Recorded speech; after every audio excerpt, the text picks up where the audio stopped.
শীতকাল মানেই উৎসবের আমেজ। বাংলা শীত উৎসব মানেই পিঠাপুলির ধুম। এই ঐতিহ্যকে ধরে রাখতে রহিমপুর গ্রাম পঞ্চায়েতের উদ্যোগে মঙ্গলবার সন্ধ্যায় রহিমপুর গ্রাম পঞ্চায়েত মাঠে এক জমকালো পিঠা ও বাউল উৎসবের আয়োজন করা হয়। উৎসবে প্রধান অতিথি হিসেবে উপস্থিত ছিলেন বক্সনগরের জনপ্রিয় বিধায়ক তোফাজ্জল হোসেন।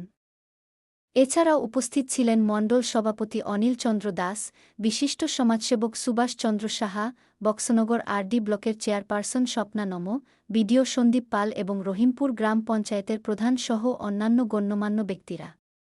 উৎসবে গ্রামের মহিলারা 11টি পিঠার স্টল নিয়ে অংশগ্রহণ করেন। দুপুর থেকে সন্ধ্যা পর্যন্ত পিঠার দোকানগুলোতে ক্রেতাদের ভিড় লক্ষ্য করা যায়। অতিথিরা স্টল ঘুরে ঘুরে পিঠা ক্রয় করে সেই ঐতিহ্যবাহী স্বাদ উপভোগ করেন। বিধায়ক তোফাজ্জল হোসেন তার বক্তব্যে বলেন, গত 25 বছরেও এমন ধরনের উৎসব দেখা যায়নি। ছোটবেলায় মায়ের হাতে তৈরি পিঠার স্বাদ পাওয়া যেত, কিন্তু আধুনিক জীবনে এই সংস্কৃতি হারিয়ে যাচ্ছে। রহিমপুর গ্রাম পঞ্চায়েতের এই উদ্যোগ পুরনো ঐতিহ্যকে ফিরিয়ে এনেছে, যা অত্যন্ত প্রশংসনীয়। এটা হলো একটা অভিনব যে সিস্টেম রহিমপুরবাসী করেছে। প্রথমে আমি এই রহিমপুর যারা মায়েরা এই যে প্রোগ্রামটা করেছে এই শীতের সময় পিঠাপুলি উৎসব, অর্থাৎ আমরা ছোটবেলায় আজ থেকে 15-20 বছর 30 বছর আগে প্রত্যেক গ্রামে গ্রামে এইরকম শীতের দিনে আমরা পিঠাপুলি হতো। পিঠাপুলি আমরা বাড়ি বাড়ি এই বাড়ি সেই বাড়ি আমরা খেতাম। সেই ঐতিহ্যকে আবার আমার এই রহিমপুরের মায়েরা বোনেরা আমাদেরকে ফিরিয়ে এনে দিয়েছে, যার জন্য ওই যে ছোটবেলায় পিঠেগুলো খেয়েছিলাম আজকে সেই পিঠার ফসলা দেখে আজকে দেখে দেখে খেতে পাচ্ছি। এটা একটা বিরাট বড় একটা আনন্দ এবং অনুভূতি। তো যার জন্য আমার হৃদয়ের অন্তঃস্থল থেকে এই বোনদেরকে এবং মায়েদেরকে ধন্যবাদ দেব। এই ধরনের অনুষ্ঠান এখানে অনেকে আছেন যারা আমাদের আজকালের দিনের মেয়েরা এই পিঠাপুলি করতে জানে না, আমাদের পুরনো মায়েরা করতে জানে।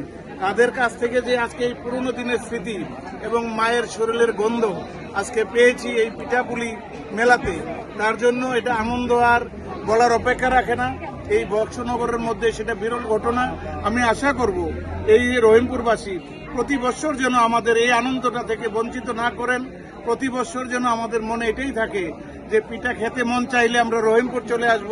রহিমপুরের মা বোনদের হাতের তৈরি আমরা পিঠা যাতে প্রতি বছর খেতে পারি, সেই আহ্বান আমি রাখবো। সেটা যাতে সবসময় বজায় থাকে সেই আহ্বান এবং অনুরোধ আমি করব।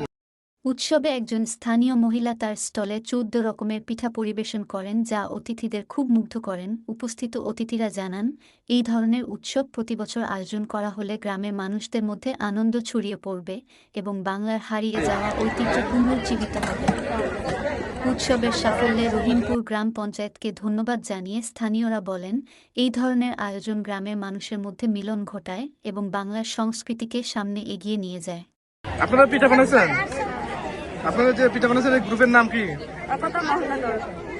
এই কি এইবার প্রথম রহিমপুরে এই অনুষ্ঠান রয়েছে পিঠা উৎসব? তো আপনারা কতটা আইটেমের পিঠা বানাচ্ছেন? আমরা প্রায় 15 জন আইটেমের পিঠা বানিয়েছি। হ্যাঁ, 15 আইটেমের। 15 আইটেমের কি কি পিঠা?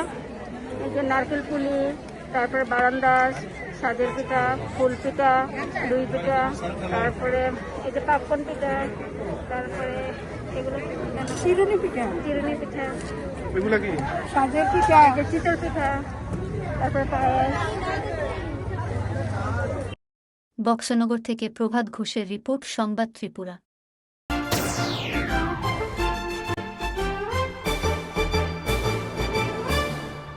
রান্নার স্বাদ এবং গুণমান বৃদ্ধি পানি সিস্টার গুঁড়া মশলা। সয়াবিন আটা সুচির পর প্রত্যেকের সুস্বাস্থ্যের জন্য এবার রান্নার তেলের দায়িত্বেও sister kachi ghani mustard oil. Sister, আপনাদের বিশ্বাস আমাদের দায়িত্ব। বাড়ির ছেলে ডাক্তারি পাশ করে ফিরছে, তাই সেলিব্রেশন চলছে নানা পদের রান্না। শেফদের পছন্দ সিস্টার মশলা, যা মডার্ন টেকনোলজি এবং স্বাস্থ্যসম্মত। টেস্টিও সিস্টারের রান্না, প্রতি পদে স্বাদের বাহার। সিস্টার, নিশ্চিন্তের প্রতীক।